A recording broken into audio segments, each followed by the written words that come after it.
29 ஃபில்மோட அடுத்த சாங் நாளைக்கு ஈவினிங் 6 மணிக்கு வரப்போகுது. இது அபிஷியலா ஒரு போஸ்டரோட அனௌன்ஸ் பண்ணிருக்காங்க. சம்மர்ல மூவி ரிலீஸ் ஆகும். ரத்னகுமார் டைரக்ஷன்ல விது பிரீத்தி அஸ்ரானி நடிக்கிறாங்க. ஷான் ரோல்டன் மியூசிக் பண்றாரு.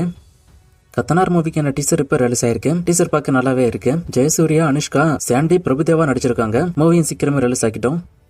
வம்சியோட அடுத்த மூவில ஹீரோவா சல்மான் கான் நடிக்க போறதா நியூஸ் வந்துச்சு. நானும் அதை சொல்லிருக்கேன். இந்த மூவில இப்ப ஃபீமேல் லீடா நயன்தாரா நடிக்க போறதா நியூஸ் இப்ப வந்திருக்கு. அவங்க கிட்ட பேச்சுவார்த்தையும் போய்கிட்டு இருக்கு. கன்ஃபார்ம் ஆகுதான்னு வெயிட் பண்ணி பார்க்கலாம். சிம்புவோட அரசன் மூவிக்கான ஷூட்டிங் இப்போ சென்னையில போய்கிட்டு இருக்கு. இந்த மூவிக்கான ஷூட்டிங்கை முடிஞ்ச வரைக்கும் ஃபாஸ்டா முடிச்சுட்டு இந்த வருஷம் தீபாவளிக்கு படத்தை ரிலீஸ் பண்ண டாக்ஸ் போறதா நியூஸ் வந்திருக்கு. வெற்றிமாறன் அவ்வளவு ஃபாஸ்டா ஷூட்டிங் முடிப்பாரு என்னங்கிறது தெரியல. ஆனா ப்ரொடக்ஷன் செல்ல இப்போதைக்கு பிளான் பண்ணிருக்காங்க படத்தை தீபாவளிக்கு கொண்டு வரலாம் அப்படின்னு. மூவிக்கான ஃபுல் ஷூட்டிங்கை ஜூன்குள்ள முடிக்க பிளான் பண்ணிருக்காங்க. ரிலீஸ் அனௌன்ஸ்மெண்ட் வந்துச்சுன்னா நான் சொல்றேன்.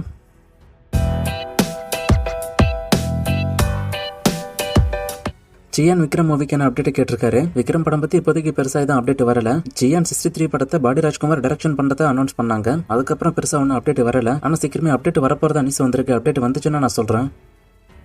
லவ் டுடே மூவிக்கான வசூலை கேட்டிருக்காரு. அபிஷியலா அவங்க 100 கோடி கிட்ட வந்ததுன்னு சொல்றாங்க. ட்ராக் ரிப்போர்ட் எவ்வளவுங்கிறத நான் ஸ்கிரீன்ல மென்ஷன் பண்ணிருப்பேன்.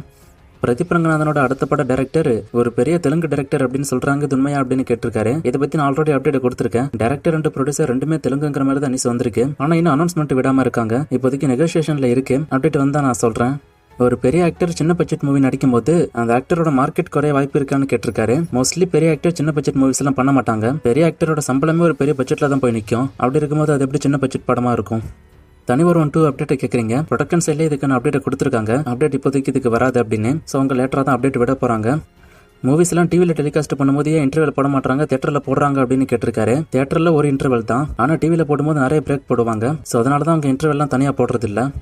லாஸ்ட்டாக போட்ட வீடியோவில் ஒரு ஃப்ரேம் கொடுத்து கண்டுபிடிக்க சொன்னேன். ஒரு சிலர் கண்டுபிடிச்சிங்க, ஒரு சிலர் தப்பாகவும் சொன்னீங்க. ஆன்சர் குங்குமப்பூவும் கொஞ்சம் புறாவும். இது என்னைக்கான ஃப்ரேம், இது யார் அப்படின்னு கண்டுபிடிங்க. இன்னும் நிறைய மூவிஸ்க்கான அப்டேட் எல்லாம் கேட்டிருக்கீங்க. இந்த மூவிஸ்க்கான அப்டேட் எல்லாம் இப்போதைக்கு என்கிட்ட இல்லை. நான் அப்டேட் வரும்போது சொல்றேன். வேற கொஸ்டின் இருந்தா கேளுங்க.